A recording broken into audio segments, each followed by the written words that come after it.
What does absolute failure taste like, Maddie? Tonight, you get to find out. Violet raised her champagne glass as everyone in the department laughed. To the most spectacular waste of company resources in our division's history, $2 million down the drain. I stood frozen at the entrance to our break room, still holding my laptop bag.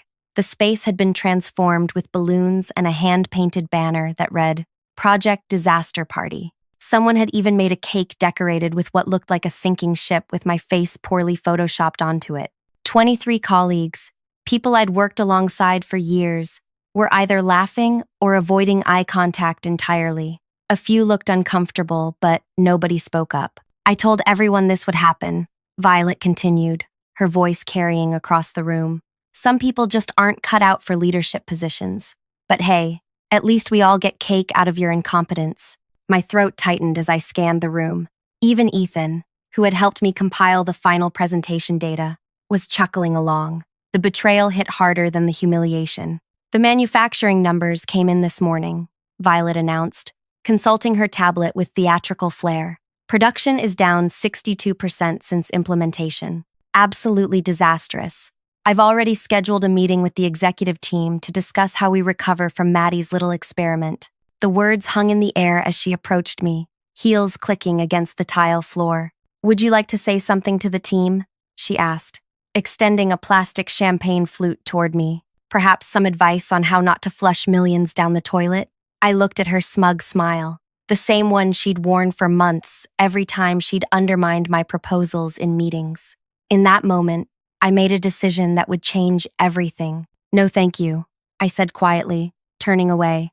I think I'll pass. Running away? She called after me. That's becoming a pattern. The laughter followed me down the hallway as I walked toward the elevator. My hands trembled, but not from sadness or fear. I checked my watch. Exactly 4:37 p.m. The timing couldn't have been more perfect. Before I continue with what happened next, I want to thank you for listening to my story. Drop a comment letting me know where you're tuning in from. I'd love to know who's sharing this journey with me today. My name is Madeline Carter, Maddie to everyone except my grandmother, who insisted proper names were gifts not to be diminished. I'd been with the company for 7 years, working my way up from production analyst to senior operations manager through consistent performance and innovative cost-saving measures. I wasn't the loudest voice in meetings, but my results always spoke for themselves. Until Violet arrived. She took over our division 14 months ago when her mentor retired. Despite having zero manufacturing experience, she walked in wearing designer suits and speaking in consultant buzzwords she'd clearly memorized from business books. Within weeks, she'd replaced 3 department heads with her own people and established herself as someone who demanded absolute loyalty. The manufacturing division had been struggling for years. Our facilities used outdated equipment and processes that wasted materials and worker hours. Each product we made was costing us money instead of generating profit, but nobody seemed willing to address the fundamental issues. I spent months researching solutions, often staying until midnight, analyzing efficiency metrics and studying successful implementations at other companies. The solution required a complete overhaul of our production line, a significant upfront investment, but with potential to triple efficiency within 3 months. When I first proposed the changes, Violet immediately shot them down. We can't risk this kind of disruption, she said during a team meeting. Our shareholders expect stability, not experiments. What she didn't say was that any major success not originating from her would threaten her position. She'd built her reputation on small, safe improvements that looked good in weekly reports but did nothing to address our fundamental problems. For 6 weeks, she blocked my attempts to present to upper management. She assigned me to irrelevant projects in different departments. She even tried transferring me to our satellite office 2 hours away. But I persisted, working nights and weekends refining my proposal. I created detailed implementation timelines, risk assessments, and financial projections. Most importantly, I built relationships with production floor workers who knew exactly where the inefficiencies were happening. You need to understand something about Violet, warned Grace, my closest ally in accounting. She doesn't care about fixing problems. She cares about who gets credit for fixing problems. Grace was in her 50s with 3 decades of corporate experience. She'd seen managers like Violet come and go. The only way your project happens is if you can go above her head and she'll never forgive you for that. I knew the risks, but the division was hemorrhaging money. Eventually, through a connection made at a company volunteer event, I secured a 15-minute slot with our CEO, Bennett Reed. When Violet discovered I'd be presenting directly to leadership, she insisted on attending. As your supervisor, I need to provide context, she said with a thin smile. The day of the presentation, she arrived late, interrupting my opening remarks. Before Maddie continues, she said, sliding into a seat beside the CEO, I should mention this proposal hasn't completed our standard vetting process. We typically require 6 months of analysis before considering changes of this magnitude. And yet you've had 6 months of declining profits with no solution proposed, Bennett observed, gesturing for me to continue. I outlined the problems, the solution, and the implementation timeline, including a critical detail. The transition period will initially show reduced productivity for approximately 3 weeks, while workers adapt to the new processes. After that adjustment period, we'll see a rapid improvement curve that will exceed our current output by at least 40%. This was standard in major system changes. Any significant overhaul required an adaptation phase. I'd built this into all my projections and highlighted it in red in the executive summary. 3 weeks of reduced productivity? Violet interjected. That sounds extremely risky. Actually, said Bennett, tapping my report, Maddie has accounted for this in the financial projections. The temporary dip is offset by month 2. He looked around the table. I believe this is exactly the kind of bold thinking we need. Maddie, you have approval. You'll have 6 months to show results. Violet's face remained professional, but I saw her knuckles whiten as she gripped her pen. The implementation began 3 weeks ago. I worked 18-hour days, training production teams and reconfiguring equipment. Problems arose exactly as anticipated. Workers struggled with new procedures, machinery needed adjustments, and output temporarily plummeted. Each day, Violet visited the production floor, clipboard in hand, documenting every issue. She scheduled daily progress updates with various executives, carefully highlighting problems without mentioning these were expected challenges during transition. I'm concerned about these numbers, she would say, pointing to production charts without showing the projected recovery timeline next to them. She was building a narrative of failure, but I stayed focused on implementation. I knew exactly what was happening and exactly when things would change. Yesterday marked day 21 of implementation. The production teams were finally becoming comfortable with the new systems.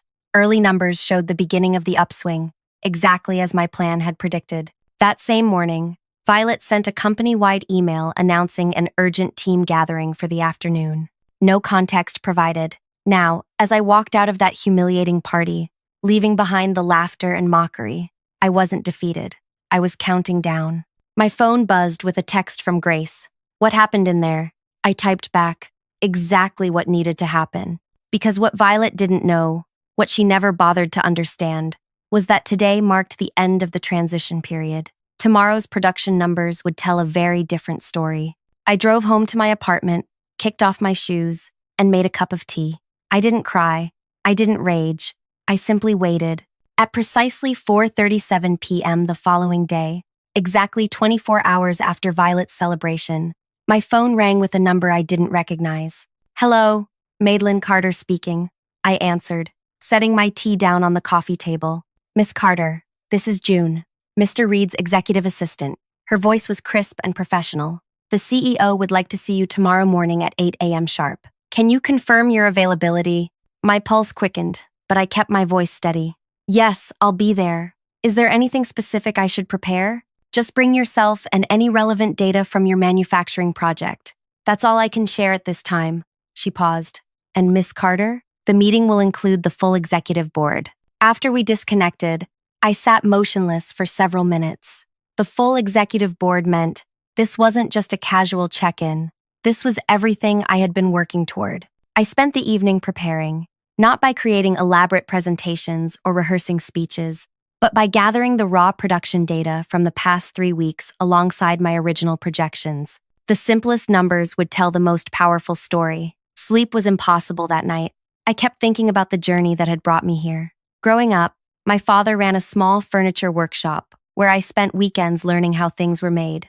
While other kids played video games, I studied how different wood joints affected durability and production time. Understanding how things work is power, Dad would say. Most folks only see the finished product, but the real magic is in the process. That lesson shaped my entire career approach. When I joined the company after college, I started by learning every aspect of our manufacturing process. I worked overtime to assist on the production floor, absorbing knowledge from veteran employees who'd been building our products for decades. Ethan, who had laughed at yesterday's party, was once my closest ally. We'd spent countless hours troubleshooting machinery issues together. His betrayal stung more than I wanted to admit. "You can't take it personally," he had told me when Violet first arrived and began reshaping the department. "This is just how the game is played." But I never saw it as a game. The company employed over 2,000 people. Efficient production meant job security for families who depended on those paychecks. It wasn't about power plays or promotions. It was about building something that worked. At 7:30 the next morning, I arrived at headquarters wearing my most professional outfit, a navy dress with a structured jacket, no flashy jewelry or distractions. The data would speak for itself. The executive conference room occupied the top floor with windows overlooking the city. As I approached, I could see people already gathering inside. Through the glass walls, I spotted Violet sitting halfway down the massive table, reviewing documents with intense focus. She hadn't noticed me yet. June met me at the door. "They're ready for you," she said with a small smile that revealed nothing. As I entered, 12 pairs of eyes turned toward me. Bennett Reed sat at the head of the table, with board members flanking both sides. Violet looked up, her expression shifting from confusion to alarm when she saw me. "Maddie, thank you for joining us," Bennett said, gesturing to an empty chair directly across from Violet. "We're discussing the manufacturing implementation." I nodded and took my seat, placing my thin folder on the table. "Violet was just updating us on the current production figures," he continued. "Please proceed, Violet." She cleared her throat and regained her composure. "As I was saying, the numbers confirm what I've been warning about for weeks. Production is down significantly since implementation. Yesterday's figures show a 62% decrease compared to our baseline." She advanced to a slide, showing a dramatic downward trend. "This represents over $300,000 in lost production value in 3 weeks alone. At this rate, the projected annual loss would exceed $4 million. "And your recommendation?" asked Bennett. "Immediate reversal to our previous systems," she said confidently. "We simply can't afford to continue with this failed approach. My team is prepared to begin the transition back, starting tomorrow." Several board members nodded, making notes. Violet caught my eye, a flash of triumph crossing her face. Bennett turned to me. "Maddie, you've been unusually quiet. What's your assessment of the situation?" The room fell silent as everyone turned toward me. This was the moment everything hinged on. "Mr. Reed, board members," I began, opening my folder and removing a single sheet of paper. "What Violet has presented is absolutely accurate data from yesterday. Production was indeed down 62%. Violet's smile widened. "However," I continued, sliding my paper toward Bennett, "this chart shows our projected implementation timeline from the original proposal you approved.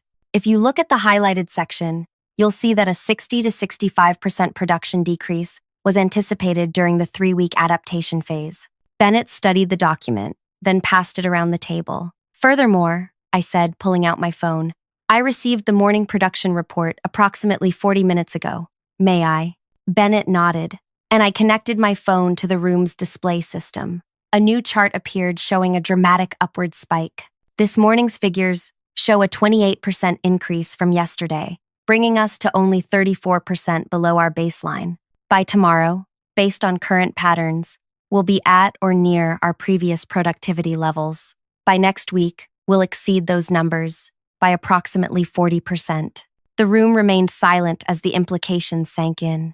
An older board member, Gloria Thompson, according to her nameplate, spoke first. "Violet, were you aware of this projected adaptation period?" Violet's face flushed. Of course, but the risks." "The adaptation phase was highlighted in red in the executive summary," I said quietly. "Page 3, paragraph 2. It was also verbally emphasized during the approval presentation." Bennett flipped through his copy of the original proposal. "She's right. The temporary decrease was clearly documented, along with the expected recovery timeline." He looked at Violet. Yet, yesterday you held a department celebration mocking Maddie for what you called a spectacular failure, when the project is actually performing exactly as she predicted. The room's atmosphere shifted noticeably. Several board members exchanged glances. "I believe I'm missing some context," said Gloria, arching an eyebrow. Bennett briefly explained yesterday's event while Violet stared at the table, lips pressed into a thin line. "That seems extraordinarily unprofessional," Gloria remarked. "Let's focus on the project itself," I suggested, not wanting to appear vindictive. "The manufacturing data shows we're entering the acceleration phase right on schedule. By the end of next week, we'll be producing at levels that will save the company approximately $5 million annually compared to our previous methods." For the next hour, we reviewed detailed metrics from each production area. The board asked pointed questions about implementation challenges, team adaptation, and sustainability of the new methods. With each answer, I could feel the mood in the room shifting more in my favor. Violet attempted to interject several times with concerns about hidden costs and pending issues, but each point was refuted by the actual data. Her interruptions grew less frequent as the meeting progressed. "I believe we've seen enough," Bennett finally said, closing his folder. "Maddie, you've delivered exactly what you promised.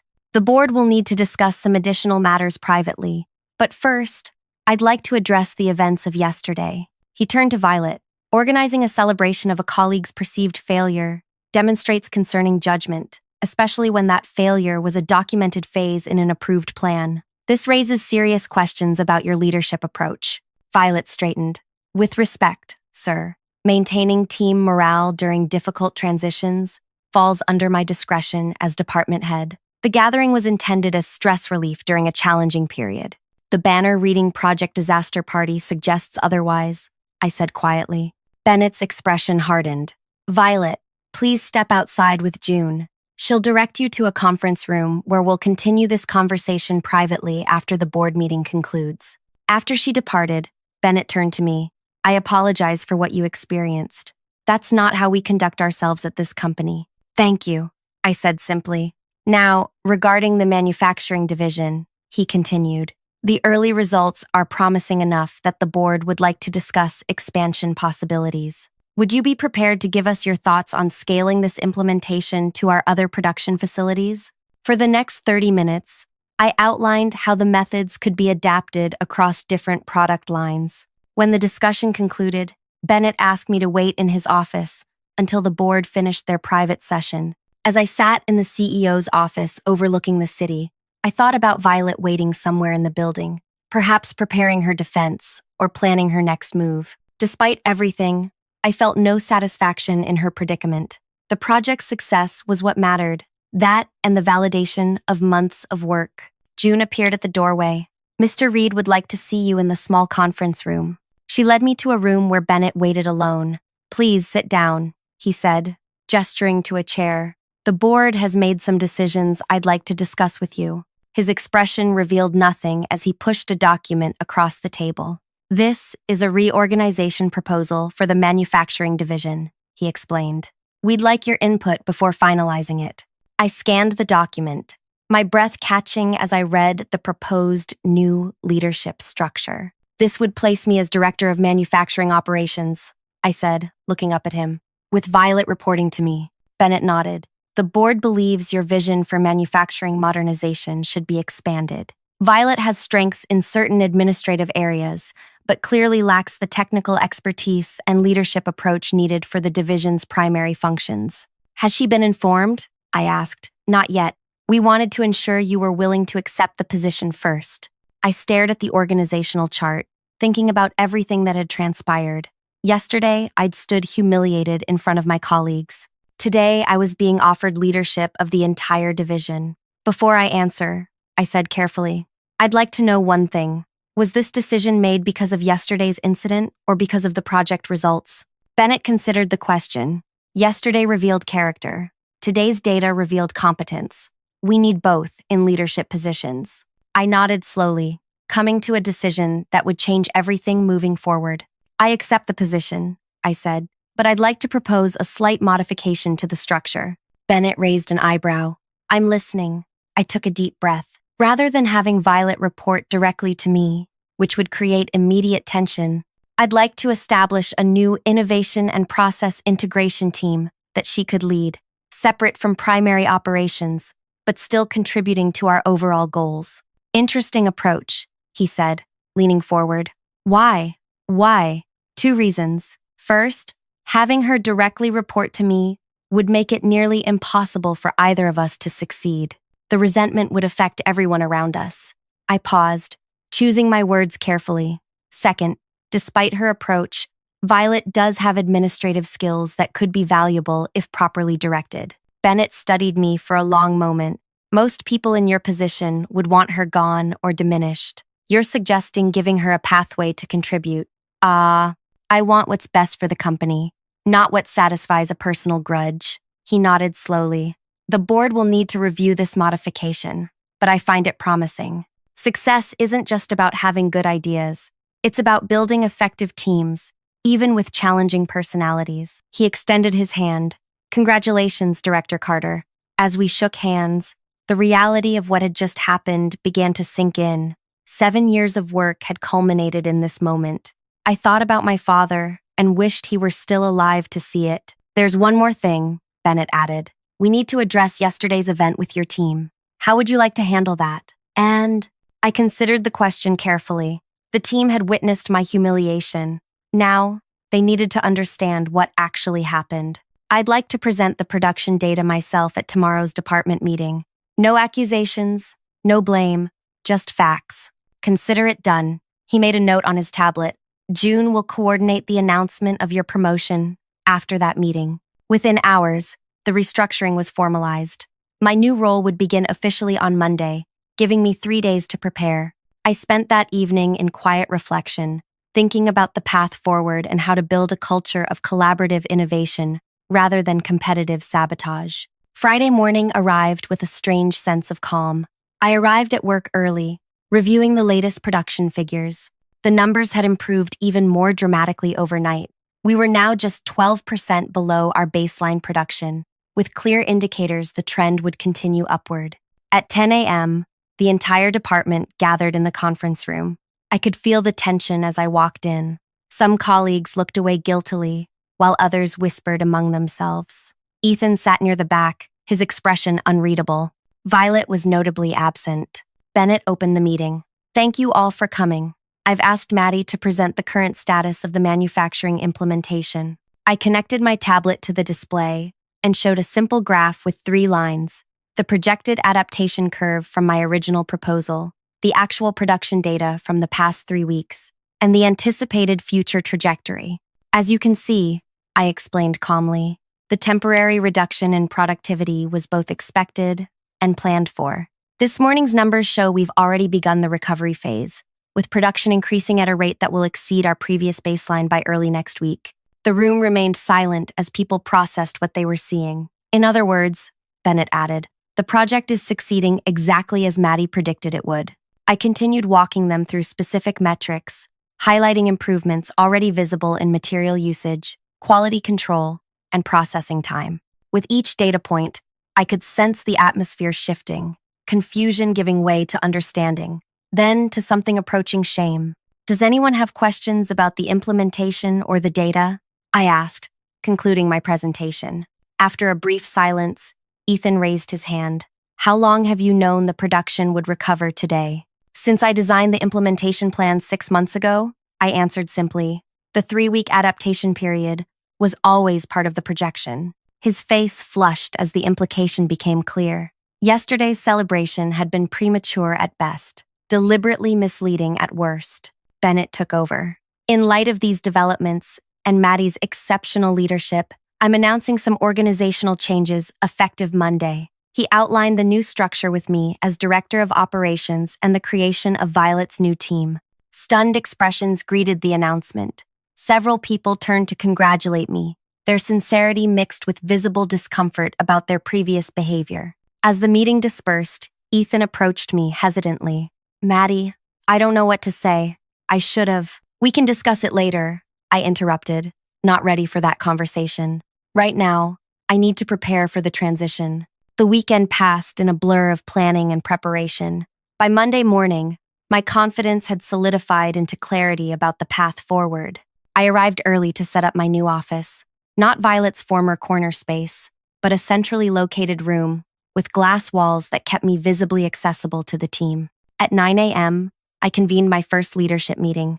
Department heads filed in, including Violet, who arrived precisely on time, her expression guarded but professional. "Thank you all for being here," I began. "Today marks a new chapter for our division. Before we discuss specific objectives, I want to establish the foundation for how we'll work together." I outlined my vision for collaborative problem-solving and transparent communication, emphasizing that expertise and results would drive decisions, not politics or personalities. "Each of you brings valuable skills to the table," I continued, meeting each person's eyes, including Violet's. "Our success depends on leveraging those strengths effectively." For the next hour, we discussed immediate priorities and assigned key responsibilities. When I announced Violet would lead a comprehensive review of administrative systems to complement our operational improvements, her surprise was visible. "You want me to lead that initiative?" she asked, the first words she'd spoken during the meeting. "You have the strongest background in administrative processes," I said, matter-of-factly. "The role suits your experience." As the meeting concluded, I asked Violet to stay behind. When we were alone, the tension between us was palpable. "Why did you do this?" she asked finally.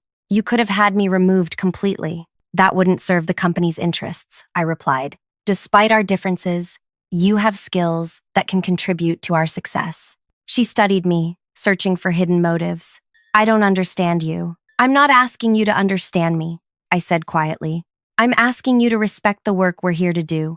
And if I can't accept this arrangement, that's your choice to make. But before you decide, I'd suggest looking at what this restructuring actually offers you, an opportunity to build something successful rather than tear down others' work." She left without another word, and I wondered if she would return the next day. She did. The weeks that followed transformed the division. Production continued its upward trajectory, exceeding my projections by the second month. The atmosphere shifted as people realized their ideas would be evaluated on merit rather than politics. Violet remained distant but professional, gradually building her new team and implementing several administrative improvements that genuinely enhanced our efficiency. We maintained a careful working relationship, never friendly, but increasingly respectful. 3 months after the restructuring, Bennett invited me to present our results to the full board. The numbers told an impressive story: production up 62%, costs down 47%, quality metrics improved across all categories. "The transformation has exceeded even our optimistic projections," I concluded.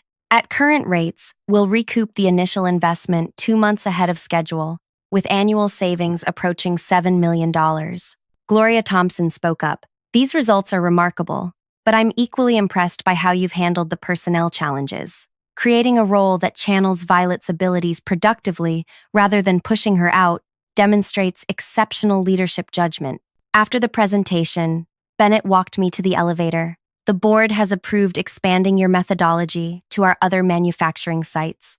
They're also discussing broader leadership opportunities for you within the company." I nodded, taking in the news. "Thank you for taking a chance on my proposal when it wasn't the safe option." "Leadership isn't about safe options," he replied. "It's about recognizing potential in projects and in people." 6 months to the day after Violet's celebration of my failure, I found myself working late, reviewing implementation plans for our Western facility. A knock at my door interrupted my concentration. Violet stood in the doorway, a folder in hand. "The administrative efficiency report you requested," she said, placing it on my desk. I expected her to leave immediately as usual, but instead, she hesitated. "The quarterly review meeting is tomorrow." "Yes," I confirmed, uncertain where this was heading.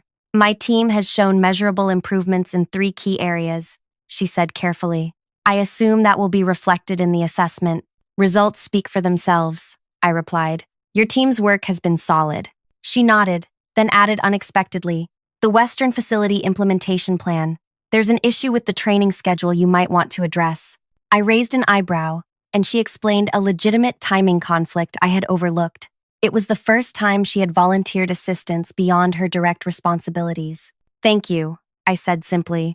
"I'll make that adjustment." As she turned to leave, I realized something had fundamentally changed. My revenge wasn't having her report to me or watching her struggle with a diminished role. It wasn't public humiliation or professional exile. My revenge was building something so undeniably successful that she had no choice but to become part of it or be left behind. In choosing to include rather than exclude her, I had created the one scenario she couldn't effectively fight against, a system where genuine contribution was the only path to recognition.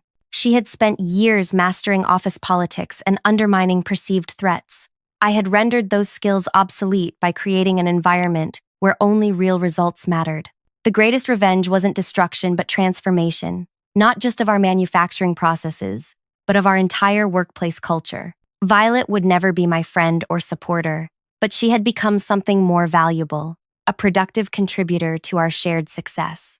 As I watched her walk away, I realized I felt no satisfaction in her diminishment, only appreciation for what we were collectively building. The party celebrating my failure had become the catalyst for the greatest success of my career. Sometimes the most effective response to humiliation isn't retaliation but excellence.